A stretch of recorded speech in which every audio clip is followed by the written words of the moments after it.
दोस्तों, आज आपसे एक पर्सनल इन्फॉर्मेशन शेयर करना चाहता हूँ। हमने आदित्य बिरला सन लाइफ इंश्योरेंस कंपनी की एक पॉलिसी ली है। लास्ट ईयर ली थी 2024 के अंदर। प्लान का नाम था आदित्य बिरला सन लाइफ निश्चित आयुष प्लान। जी हाँ, ये non linked non participating individual saving life insurance plan है।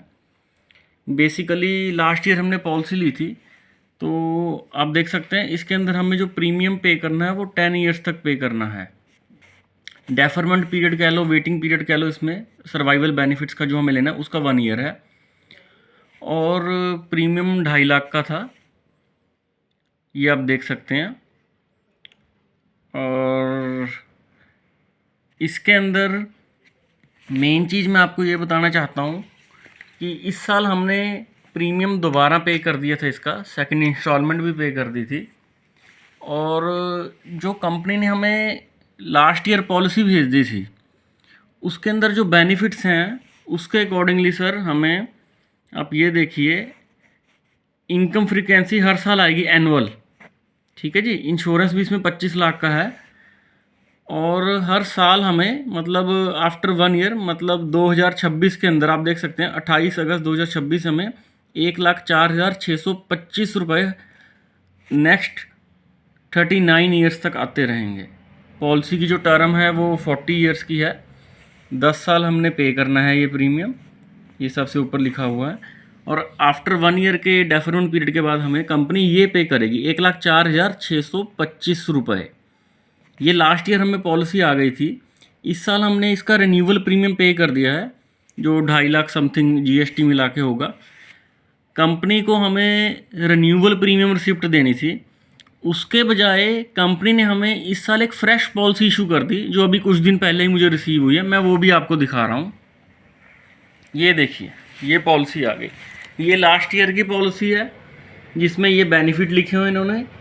इनकम बेनिफिट हमें आता रहेगा 2026 से, मतलब 40 ईयर्स की टर्म है, मतलब अगले 40 साल तक जो भी 39 ईयर्स रह गए, 1 साल का डेफरमेंट पीरियड लगा लीजिए।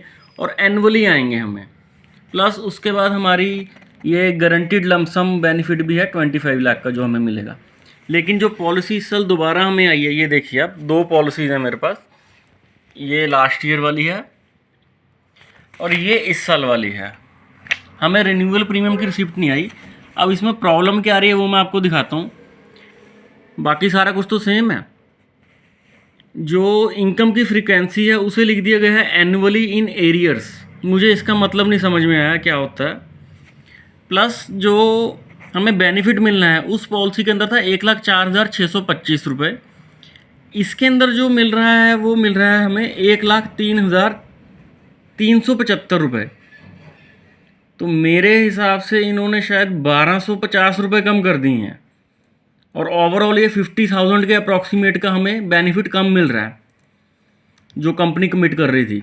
और एनुअल इन एरियर्स भी कर दिया गया है यहाँ पे। इसका भी मुझे मतलब नहीं पता लगा। बाकी वो गारंटेड जो 25 लाख मिलना है आफ्टर 40 ईयर्स कंप्लीशन के, वो इन्होंने लिखा हुआ वो मिलेगा। मतलब कंडीशन है भी पूरे प्रीमियम पे करे हों जो हमने 10 साल पे करना है। तो हमें कंपनी नई पॉलिसी 1 साल बाद कैसे इशू कर सकती है, एक तो मुझे ये नहीं समझ में आ रहा। और हमें अप्रॉक्सीमेट 50,000 रुपीज़ कम दे रही है कंपनी। ये देख सकते हैं, इसमें इनकम बेनिफिट 1,03,375 रुपये कर दिया गया है। जो कि पहले वाली पॉलिसी जो इन्होंने मुझे लास्ट ईयर भेजी थी उसके अंदर आपके सामने है 1,04,625 रुपये कमिट कर रही है कंपनी। तो लगभग 1,250 रुपये को अगर मैं 39 से मल्टीप्लाई कर लूँ, ये अप्रॉक्सीमेटली 50,000 के अराउंड बैठता है।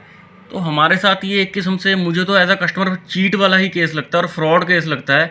आप लास्ट ईयर पॉलिसी इशू कर रहे हैं, क्या कमिट कर रहे हैं, रिन्यूअल प्रीमियम पे करने के बाद एक फ़्रेश पॉलिसी इशू कर रहे हैं। तो ये एक फिर वही बात आ जाती है भी customer private companies, insurance companies पे कैसे ट्रस्ट करे। तो हम LIC पे ही रहें फिर। इसका मतलब तो यही है जो गवर्नमेंट की हम कहते हैं। ये बार बार वर्डिंग्स कैसे चेंज हो रही हैं आप देख सकते हैं कि ये 2 पॉलिसीज़ हैं मेरे पास। एक नहीं, एक ये है और एक ये है। मेरे पास 2 पॉलिसीज़ हैं। आप इस वीडियो को शेयर कीजिए, मैं कंपनी को भी मेल कर रहा हूँ ताकि कंपनी से हमें प्रॉपरली ये सारी जस्टिफिकेशन और क्लैरिफिकेशन मिले। Thank you all.